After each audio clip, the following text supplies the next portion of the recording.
Illum iddedikajnija din il-mixja lil pet owners kollha biex iwasslu dak il-messaġġ li l-annimali tagħna norbtuhom ma' qalbna l-klib tagħna u ma' l-ebda ċinga katina anzi fuq bejt jew f'xi garax jew f'xi bitħa jew barra xi għalqa. Hemmhekk mhux posthom huwa ma' qalbna. Ekst qarret l-attivista favuri drittijiet tal-annimali Mojra Delija meta tnejn filgħodu l-Fondazzjoni Real Animal Rights organizzat mixja nazzjonali b'annimali abbandonati bit-titlu ta' Orbothom ma' qalbek. Din il-mixja bdiet minn ħdejn il-Monument Love f'San Ġiljan għal-ħabta tal-10 ta' filgħodu u ntemet ħdejn it-torri ta' Taslima.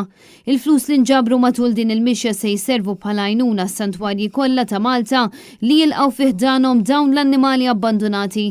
ħafna nies jikkontattjawna mijiet, nipprovaw ngħinu lil kulħadd, però ovvjament id-donazzjonijiet huma li huma daqsxejn limitati, għalhekk iddeċidejna nagħmlu din illum biex biskop niġbru ħafna flus lejn il-miliet ħanejnu kemm jista' jkun feeders u santwari. Fiona Brum Kamilleri, uffiċjal tar-relazzjonijiet pubbliċi ta' din il-fondazzjoni, sostniet li f'Malta hawn numru kbir ta' annimali abbandonati u għalhekk appellat sabiex kull min jixtieq jagħti d-donazzjoni tiegħu lill-Fondazzjoni RAR jista' jagħmel dan billi jidħol fil-website tagħhom.